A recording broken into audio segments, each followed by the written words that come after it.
On my birthday, my husband's sister interrupted my cake cutting and said, "You don't deserve to be the center of attention." My husband shrugged.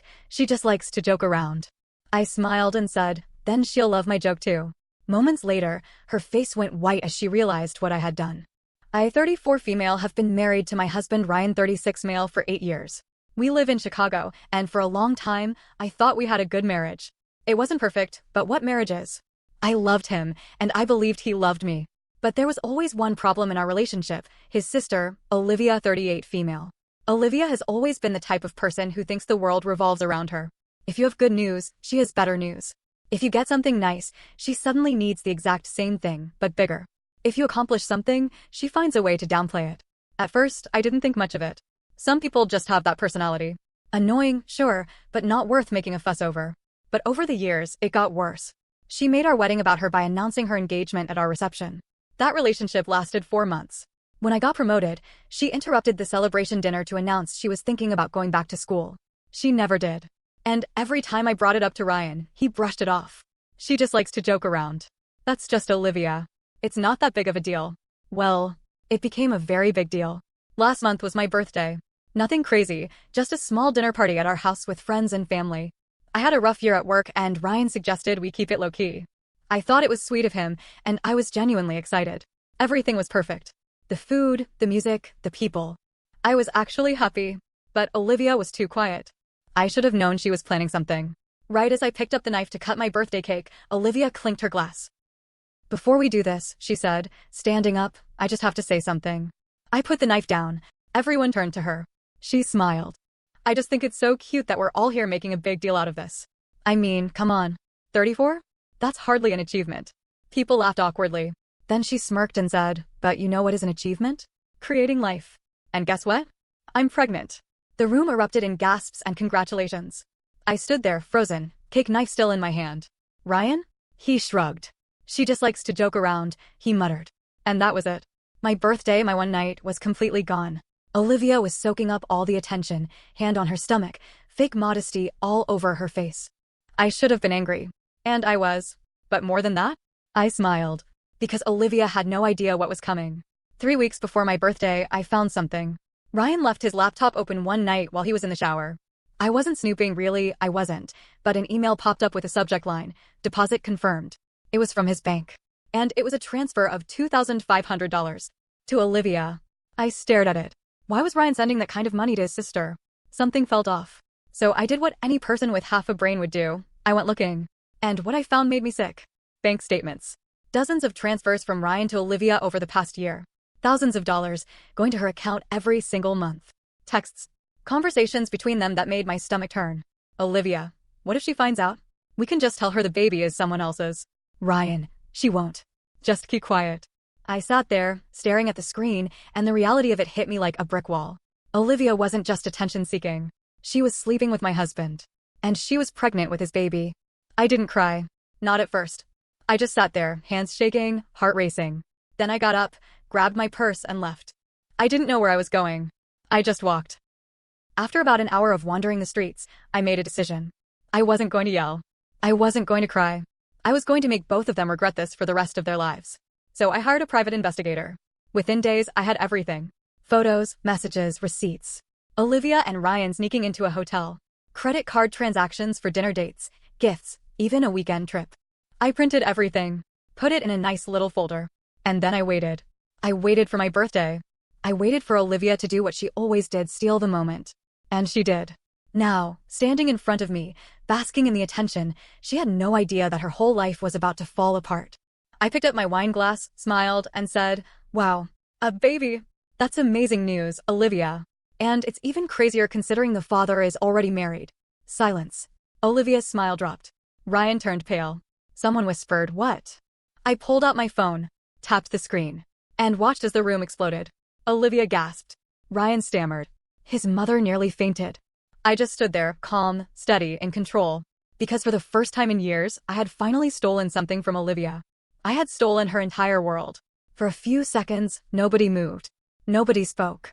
The room was frozen in shock, all eyes bouncing between me, Ryan, and Olivia. Ryan was the first to react. He let out this weird choking sound, like he was trying to speak, but his brain couldn't catch up. "Olivia?" She just stood there, eyes darting around like a cornered animal. Then chaos erupted. Ryan, what the hell are you talking about? Olivia, you're lying. You're crazy. I didn't flinch. I took another sip of my wine, pulled out the folder, and tossed it onto the table like a royal flush. If I'm lying, then you won't mind everyone taking a look. A couple of guests, too curious to resist, leaned in. My best friend Rachel grabbed the folder, flipped it open, and gasped. Oh my God. Ryan lunged forward, trying to grab it, but Rachel yanked it away. Sit down, she hissed, and to my absolute delight, Ryan actually listened. Then she started reading. First, the hotel receipts. Then the bank transfers. Then the texts. The room went from confused murmurs to complete and utter horror. Ryan's mom, who had been standing next to Olivia with her hand on her shoulder, snatched it away like she had just touched something rotten. Tell me this isn't true, she whispered to Olivia. Olivia's mouth opened and closed, but no words came out. Ryan, the coward that he was, turned to me instead. Why would you do this? He snapped, like I was the villain. I laughed. Actually laughed. Oh, I'm sorry, Ryan. Was I supposed to just sit back and let you keep screwing your own sister? More gasps. Someone dropped a glass. Ryan turned red. Lower your voice, he hissed. Olivia finally spoke, her voice high and shaky. It's not like that, she stammered. I raised an eyebrow. Oh! Then what's it like, Olivia? Her hands curled into fists. You don't understand. Ryan and she stopped herself, realizing she had already said too much. The room was silent, everyone waiting for her to dig herself deeper. And then? She ran. She bolted out of the room, shoving past people, nearly tripping over a chair in her rush to escape. Ryan hesitated for half a second before running after her. And just like that, they were gone. I turned back to the guests. So, cake, anyone? A few nervous laughs. Rachel clapped me on the back. And then Ryan's mom burst into tears. Ryan's mother, Linda, yes, the same one who used to worship the ground he walked on, was devastated. She sank into a chair, her face in her hands. Oh my God. Oh my God. Rachel rubbed her back awkwardly. Do you need water? Or maybe a therapist? Meanwhile, Ryan's dad, Richard, who had been quiet the whole time, stood up, grabbed his coat, and muttered, I'm going to kill him. And he meant it. He stomped toward the door like a man on a mission. Linda jumped up. Richard, stop. He didn't stop. Neither did I.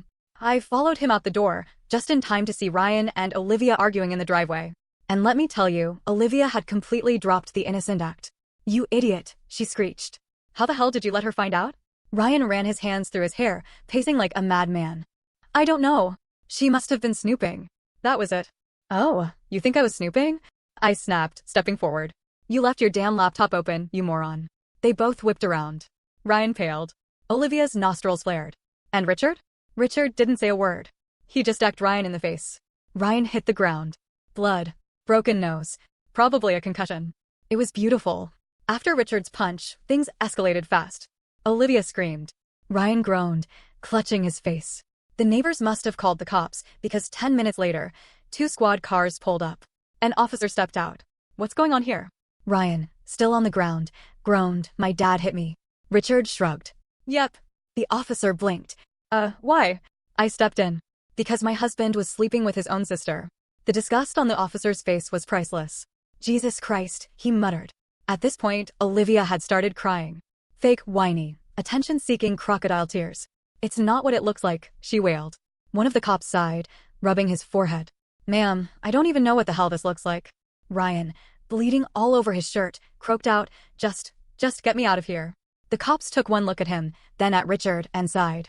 Sir, we're gonna have to take you in for assault. Richard didn't even argue. He just nodded.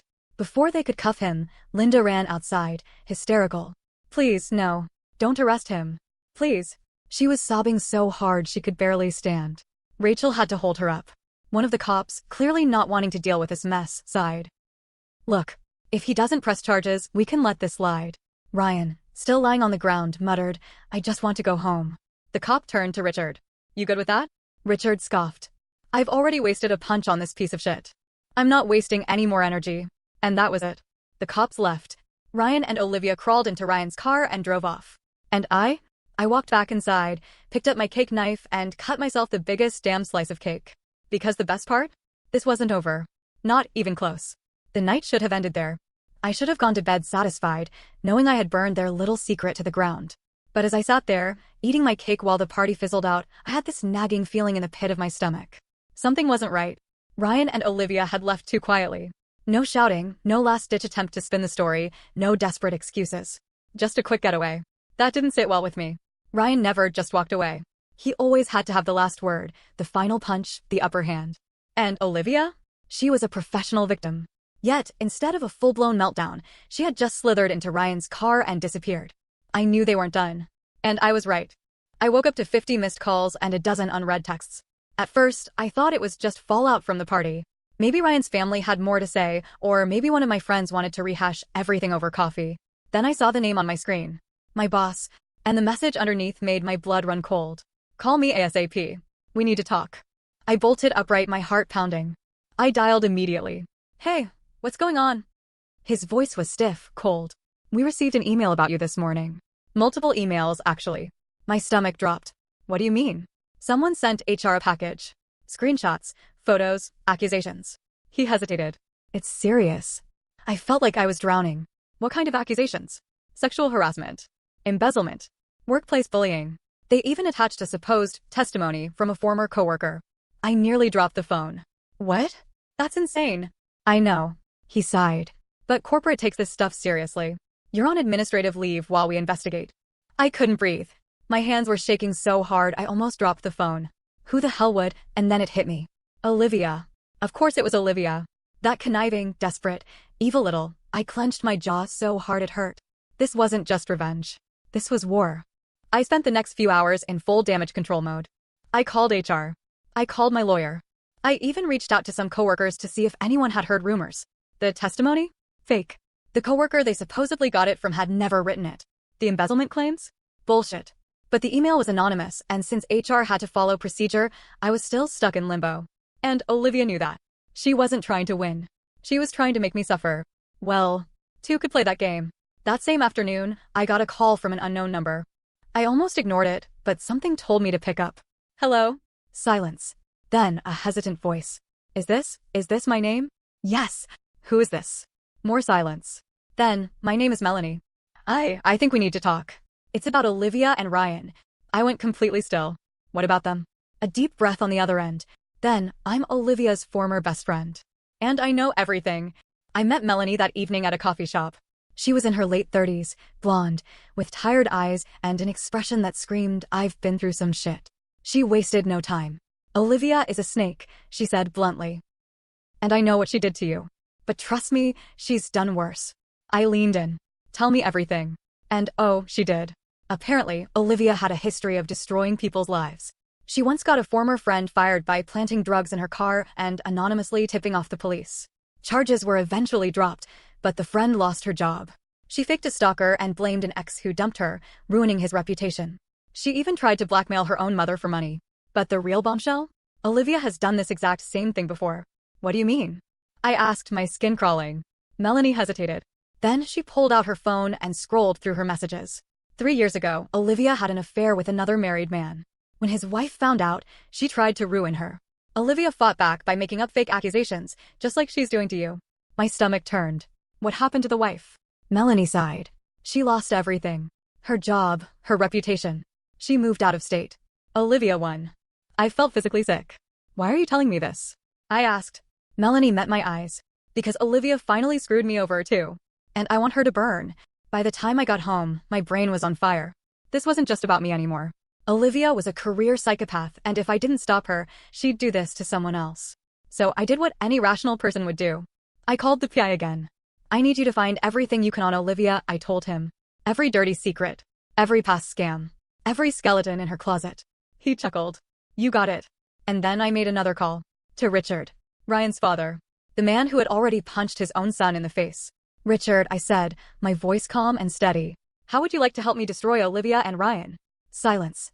Then, the most satisfying words I had ever heard. Tell me what to do. After my call with Richard, things moved fast. The PI worked quickly. Within days, he had everything. Evidence of Olivia's past scams, people she had wronged, and even legal records I didn't know existed. Turns out, Olivia had been sued twice before for defamation.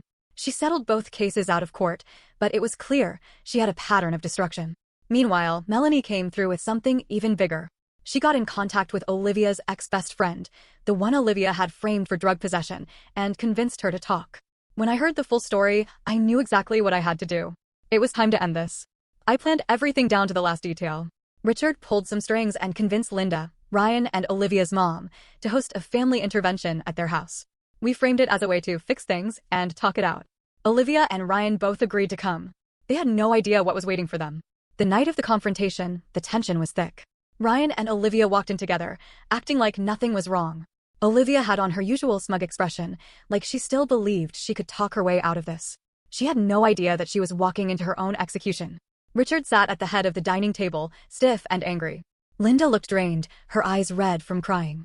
Rachel and Melanie sat next to me, ready to back me up. And across from us? Olivia and Ryan. The storm was about to hit. Richard started. We need to talk. About what you two have done. Ryan sighed. Dad, come on. This is ridiculous. Olivia crossed her arms. Are we really doing this? What do you people want from me? I leaned forward. We want the truth. Olivia scoffed. You already know the truth. Ryan and I are together. You need to get over it. I smiled. Oh, Olivia. I wasn't talking about this truth. Then I pulled out a stack of documents and placed them on the table. This, I said, flipping through them, is proof that you've been doing this for years. Framing people. Destroying lives. Ruining reputations. And now? Everyone in this room is going to hear the real story about who you are. Olivia's smugness cracked. What is this? This is bullshit, she snapped, her voice shrill. I turned to Melanie. Tell them. Melanie took a deep breath, then looked directly at Olivia. You framed me for drug possession, Olivia. You planted drugs in my car because I started dating your ex and you wanted to ruin my life. Linda gasped. Olivia froze. Melanie kept going. And then there was Leah. You accused her of harassment at work. She lost everything because of you. Olivia's hands shook. That's not true, she screeched. I slammed down the final document. Then explain this, I said. It was a police report. One Olivia had forgotten about from when she was 18. She had falsely accused a teacher of inappropriate behavior after he gave her a bad grade. Richard stood up so fast his chair scraped against the floor. You did what? Olivia's face drained of color. It's not, she turned to Ryan. Ryan, say something. Ryan's mouth was open, but no sound came out. He looked at the documents, then at Olivia, and for the first time. I saw fear in his eyes. You did this? He whispered. Olivia's panic exploded. So what? She screamed. So what if I did? I survived. They deserved it. And that was it. That was the moment Olivia sealed her fate. Ryan stumbled back like someone had punched him. His face was white. Oh my God, he muttered. I believed you. He ran his hands through his hair, shaking his head. I ruined my life for you. Olivia's eyes widened in panic. Ryan, no. You love me. You said we were in this together. Ryan took a step back. No, you used me. You used everyone. I threw away my marriage for you. Olivia lunged for him, grabbing his arms. Ryan, please. But Ryan shoved her off like she was poison. Stay away from me, he whispered. And then? He turned to me. I am so sorry. It should have made me feel better. It didn't. You don't get to be sorry, I said. He looked down, broken, defeated. I have nothing left, he whispered. And I didn't feel bad. Not one bit. The fallout was swift and brutal. Ryan's family disowned both of them. Richard kicked Ryan out, and Linda refused to speak to either of them ever again. Olivia lost everything. The people she had wronged started coming forward, filing real lawsuits against her. She was officially a pariah. Ryan disappeared. Last I heard, he was living in a cheap motel, unemployed, friendless, drowning in regret. I got my job back. HR realized the accusations against me were fake and offered me a promotion as an apology. And me? I moved on. I took a solo trip to Italy. I reconnected with friends I had lost. And most importantly, I never looked back.